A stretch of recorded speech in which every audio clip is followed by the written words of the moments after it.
ये श्रृंखला सर्व आत्माओं के पिता परमात्मा शिव के द्वारा उच्चारित महावाक्यों के संकलन पर आधारित है।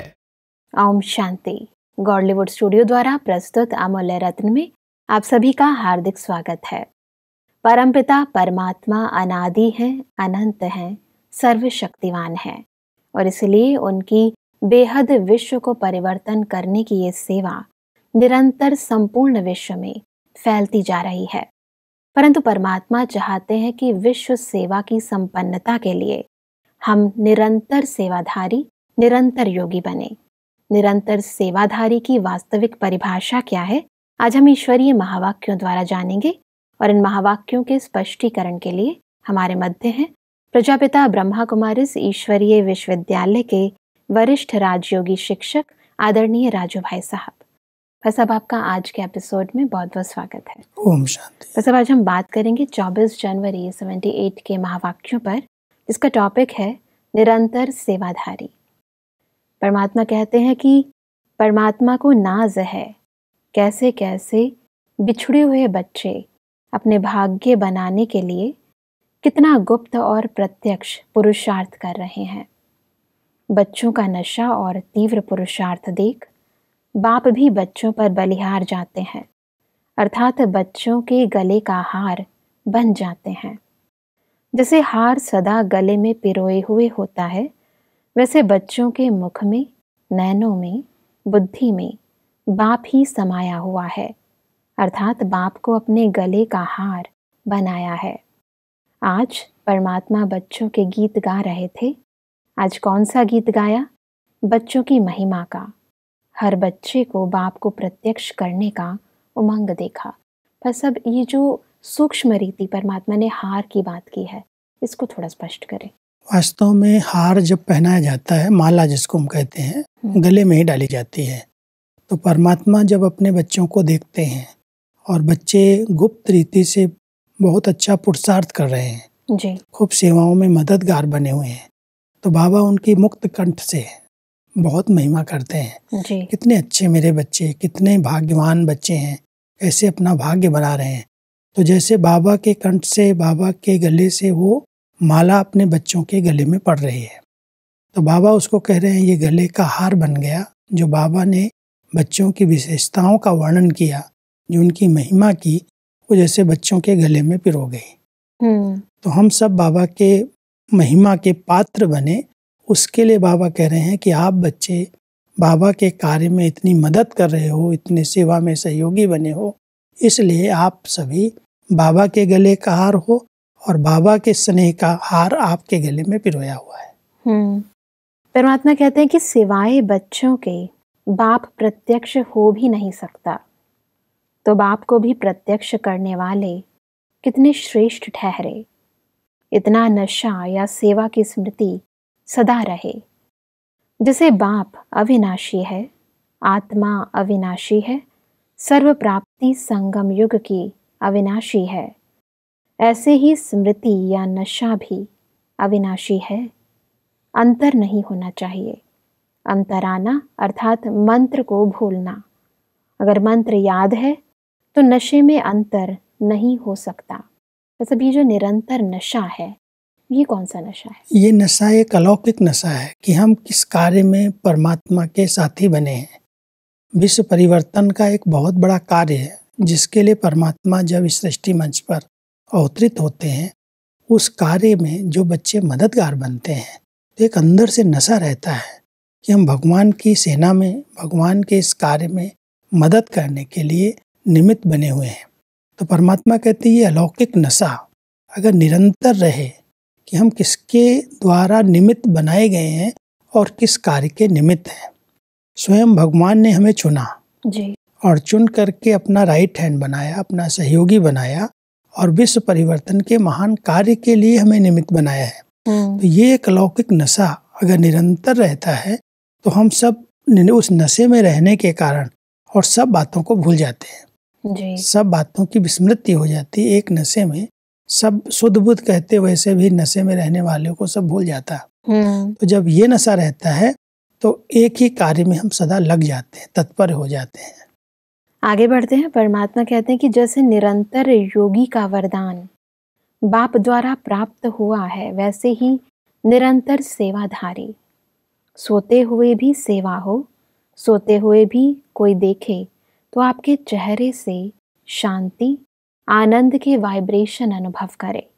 इसलिए कहा जाता है कि बड़ी मीठी नींद थी, नींद में भी अंतर होता है। नींद से भी कईयों के अंदर के वाइब्रेशन का पता चलता है। जी। अंदर के विचारों का प्रभाव सबकॉन्शियस माइंड में जो चल रहा होता है वो चेहरे पर भी आ जाता है। जी। तो परमात्मा कहते हैं जब परमात्मा की याद में, उसी खुशी और उस नशे में जब सोने जाते हो, अगर योग युक्त हो करके नींद करते हो, सोते हो, तो आपके चेहरे से शांति के, सुख के अच्छे वाइब्रेशन आने लगेंगे।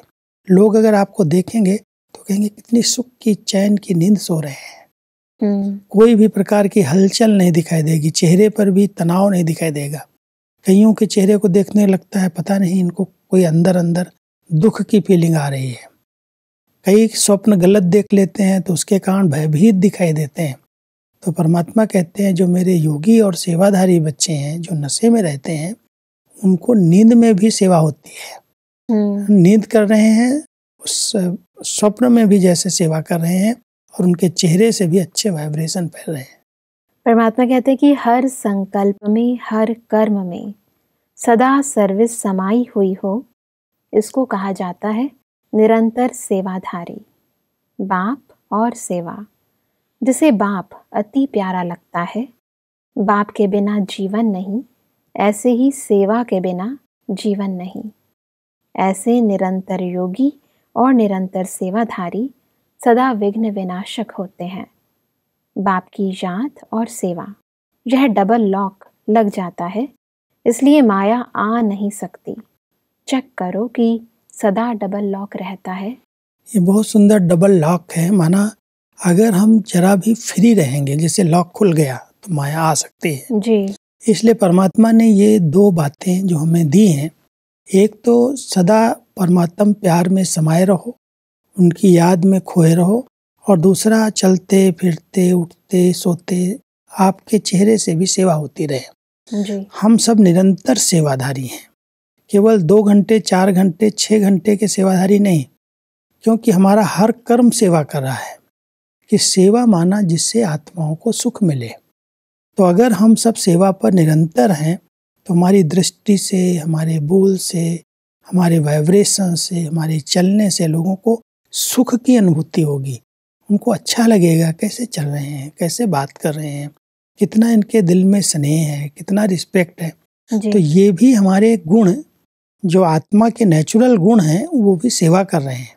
जी। तो परमात्मा कहते हैं डबल लॉक अगर लगा हुआ है, माना आप सदा याद में हो और सदा सेवा पर तत्पर हो, तो माया के जो विकारी व्यर्थ संकल्प विकल्प हैरान करते हैं वो अपने आप समाप्त हो जाएंगे। आगे बढ़ते हैं। परमात्मा कहते हैं कि सदा यह याद रखो कि सर्व कर्मेंद्रियों द्वारा बाप की याद की स्मृति दिलाने की सेवा करते रहते हैं। हर संकल्प द्वारा विश्व कल्याण अर्थात लाइट हाउस का कर्तव्य करते रहते हैं। हर सेकंड की पावरफुल वृत्ति द्वारा चारों ओर पावरफुल वाइब्रेशन फैलाते रहते हैं, अर्थात वायुमंडल परिवर्तित करते रहते हैं। एक है संकल्प हमारे शुभ हैं, सबके प्रति अच्छे हैं, कल्याण के हैं, तो संकल्प से भी सेवा हो रही है। और संकल्प जो बार बार चलते हैं, उससे वृत्तियां जो बन गई, उस वृत्तियों से वायुमंडल चेंज हो रहा है। जी। अगर हमारी बहुत पॉजिटिव, बहुत सकारात्मक अनासक्त वृत्तियां हैं, तो उन वृत्तियों से जो वायुमंडल है, वाइब्रेशन है, जहाँ पर हम ये प्रवेश करेंगे, जाएंगे, वहाँ के वायुमंडल को चेंज करेंगे।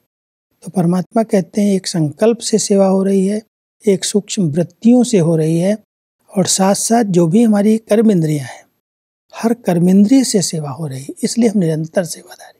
परमात्मा इसको आगे बढ़ाते हैं चेकिंग को कि हर कर्म द्वारा हर आत्मा को कर्मयोगी भव का वरदान देते रहते हैं।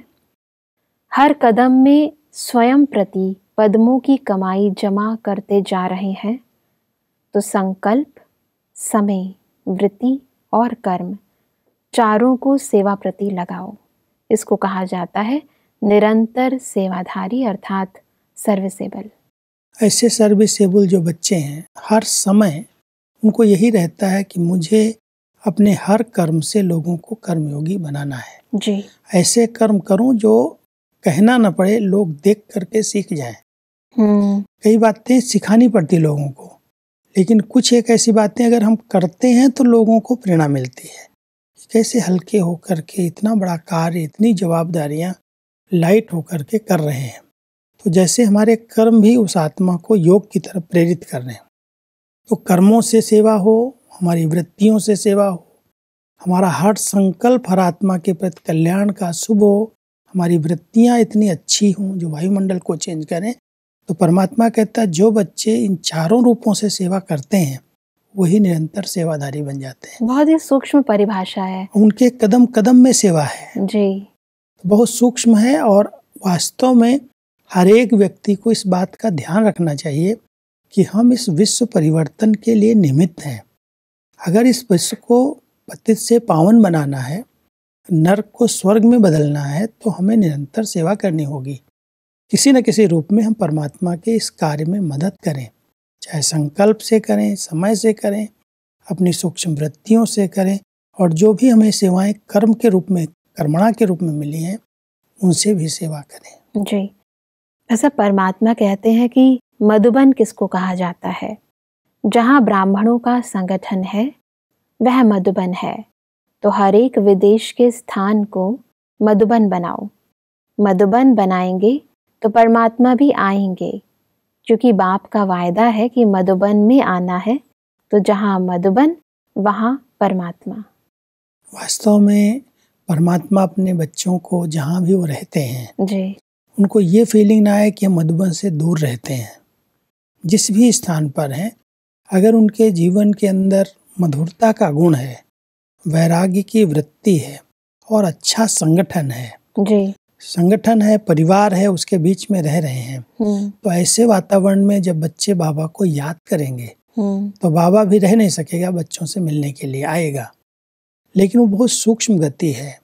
बाबा के अवतरण का स्थान केवल मधुबन ही है, तपस्या भूमि है, जहाँ पर बाबा का अवतरण होता है, दिव्य कार्य चलते हैं। लेकिन बाबा बच्चों को, क्योंकि दूर देश में रह रहे हैं, हर वर्ष नहीं आ पाते हैं, तो बाबा कह रहे हैं कि आप अपने अपने स्थानों को, जहाँ आप रहते हो, वहाँ पर मधुबन का वातावरण बना दो। जी, ऐसी सेवाएं करो जो सारा संगठन तैयार हो जाए, और वहाँ पर अगर योग करोगे, अच्छे वातावरण में आप बैठोगे और बाबा को याद करोगे, तो बाबा आपको अपनी हाजिरी का अनुभव कराएंगे। क्योंकि मधुबन में बाबा आते हैं। जी, वातावरण अगर इतना शक्तिशाली पवित्र नहीं है, संगठन अगर एक मत नहीं है, और आप बाबा को याद करो और बाबा को बोलो बाबा आप आ करके मुझे दृष्टि दो, सकाश दो, मिलन मनाओ, तो ऐसे स्थान पर बाबा का अवतरण नहीं होता है। जी। आगे बढ़ते हैं। परमात्मा इसी से संबंधित कहते हैं कि आगे चलकर बहुत वंडर्स देखेंगे।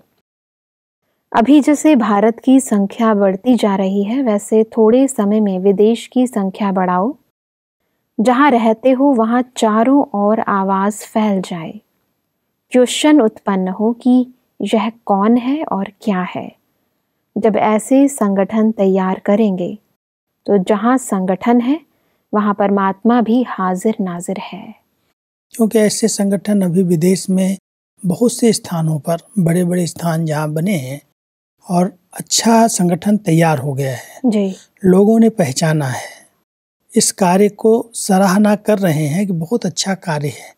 क्योंकि लोगों को वर्तमान समय उनका चरित्र गिरा हुआ है, जी, और उनको सुख और शांति की प्यास है, कहीं से कुछ मिले उस ढूंढ रहे हैं। तो जब ऐसे सुंदर स्थान में, जहाँ पवित्रता है, जहाँ योग के, स्नेह के, परिवार के वाइब्रेशन फैले हुए हैं, जी, तो लोगों को ये संकल्प उठेंगे, प्रश्न उठेंगे, ये कौन है, ये क्या संदेश दे रहे हैं, ये क्या यहाँ कर रहे हैं, तो ढूंढते हुए आएंगे। जी, तो परमात्मा कहता है ऐसे बच्चों का संगठन तैयार होगा, और संगठन तैयार होगा, और आप उस संगठन के बीच में बाबा का आह्वान करोगे, बाबा को याद करोगे, तो बाबा अपनी उपस्थिति का अनुभव कराएगा। इसलिए ऐसा वातावरण मधुबन जैसा सब जगह बनाओ और ऐसे संगठन तैयार करो। जी, परमात्मा कहते हैं कि कितना भी कहो फिर भी बड़ा बड़ा है, छोटा छोटा है। क्योंकि डायरेक्ट साकार तन की जन्म भूमि और कर्म भूमि, चरित्र भूमि का विशेष महत्व तो है ही, तब तो भक्ति मार्ग में भी कुछ नहीं होते हुए स्थान का महत्व है। ऐसा मधुबन की ये जो महिमा परमात्मा ने कही, उसको परमात्मा इस स्थान को कह रहे हैं ये तो बड़ा बड़ा ही है जी। भले आप कितने भी छोटे छोटे मधुबन बना लेंगे, हाँ जी, लेकिन बाबा का जो प्रैक्टिकल पार्ट चलता है, हाँ जी, कर्म भूमि है, चरित्र भूमि है, बाबा की अवतरण भूमि है, ये मधुबन ही है। साकार में मिलन के लिए तो आपको मधुबन ही आना पड़ेगा। साकार में और कोई दूसरे स्थानों पर वाणी नहीं सुन सकते, मिलन नहीं बना सकते, अनुभव कर सकते हैं, उनकी शक्तियों का अनुभव कर सकते हैं, उनके स्नेह का अनुभव कर सकते हैं, लेकिन जो मिलन है, जो सर्व प्राप्तियां होनी चाहिए, पालना मिलनी चाहिए, पढ़ाई मिलनी चाहिए, वो मधुबन में ही मिलेगी। तो इसलिए बाबा कह रहे हैं कि मधुबन तो मधुबन ही है, ये तो बड़े से बड़ा स्थान है, लेकिन आप अपने अपने स्थान को एक छोटा मधुबन बना लो, अच्छा वातावरण वहाँ क्रिएट करो जी। और बाबा को याद करो तो बाबा आपको अपनी हाजिरी का अनुभव करा देगा। और इसलिए परमात्मा ने भक्ति मार्ग का बहुत सुंदर एग्जाम्पल दिया है कि मूर्ति पुरानी होगी और घर में बहुत अच्छी सुंदर मूर्ति होगी, भक्त फिर भी स्थान का महत्व देते हैं। तो स्थान का महत्व है, लेकिन अपनी फुलवाड़ी को बढ़ाओ, मधुबन जैसा नक्शा बनाओ। जब मिनी मधुबन भी होगा तो सभी को आकर्षण होगी देखने की।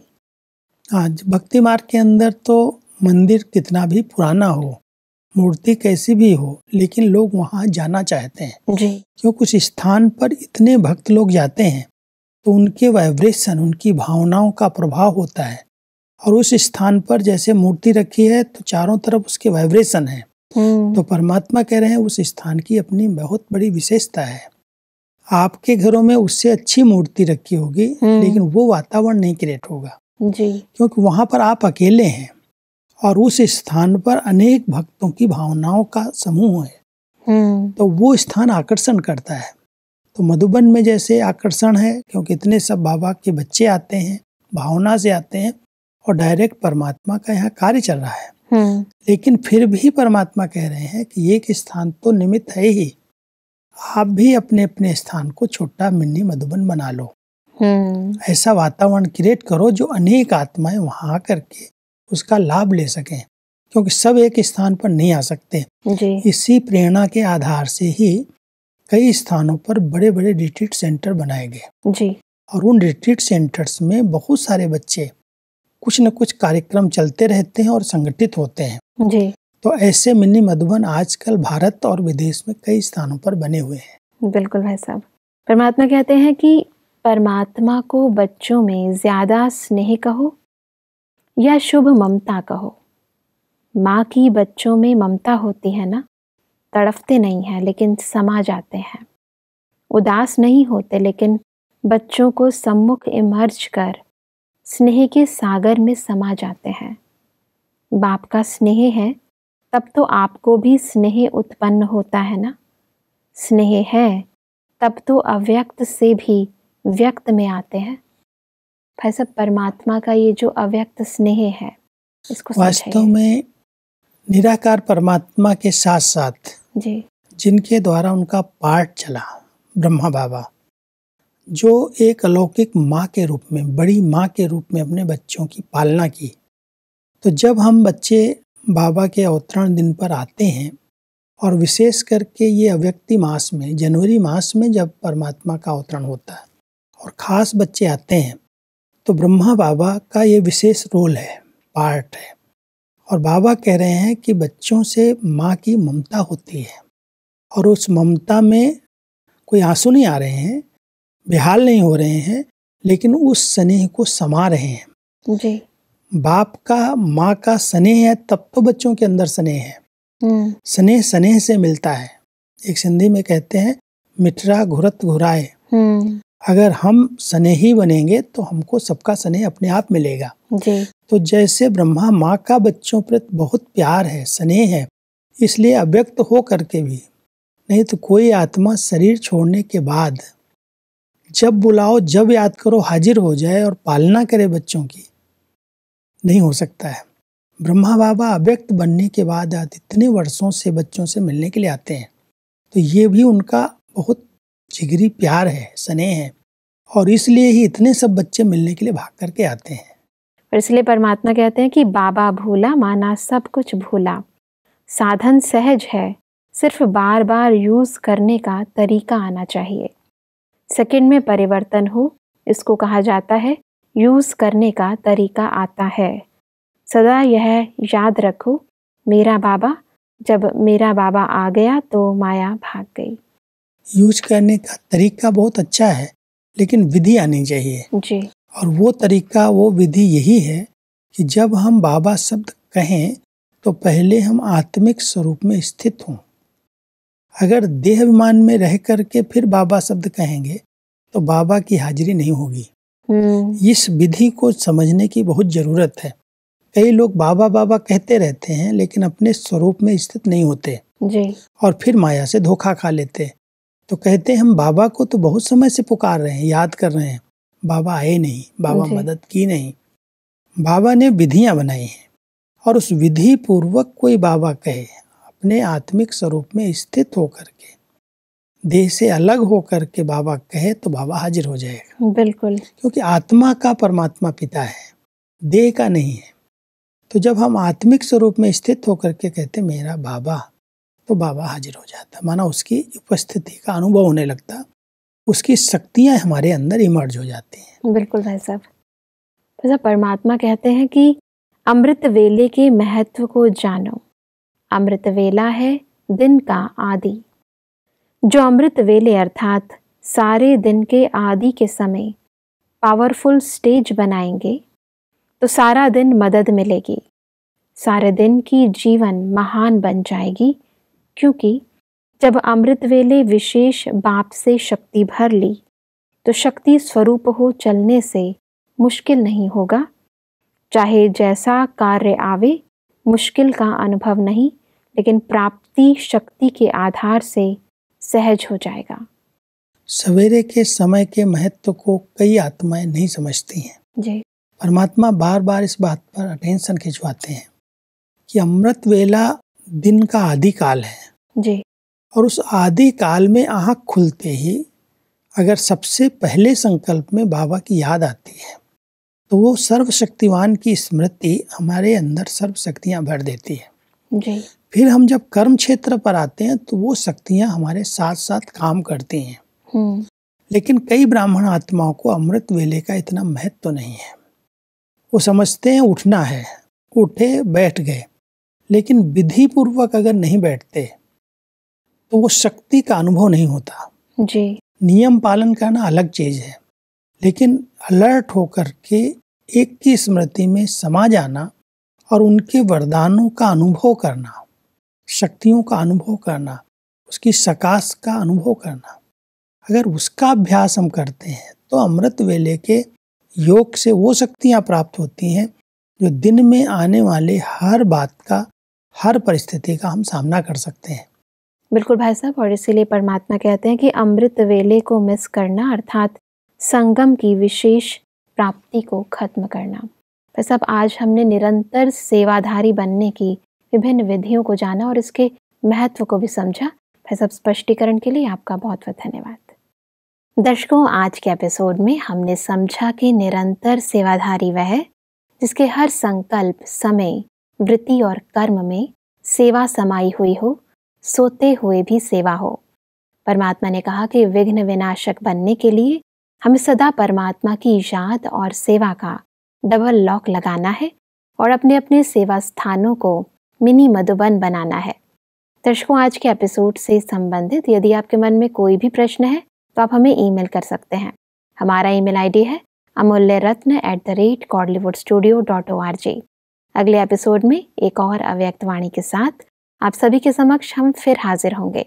तब तक के लिए लेते हैं इजाजत। ओम शांति। मुख्य सार: निरंतर सेवाधारी अर्थात संकल्प, समय, वृत्ति और कर्म सेवा प्रति। जैसे बाप के बिना जीवन नहीं, ऐसे ही सेवा के बिना जीवन नहीं। सोते हुए भी आपके चेहरे से शांति और आनंद के वाइब्रेशंस अनुभव हों। मधुबन किसको कहा जाता है? जहाँ ब्राह्मणों का संगठन है वह मधुबन है। बाप दादा परमात्मा को अपने स्थान पर बुलाने के लिए मधुबन जैसा नक्शा वातावरण बनाओ, क्योंकि बाप का वायदा है कि मधुबन में आना है। जहाँ मधुबन वहाँ बाप दादा।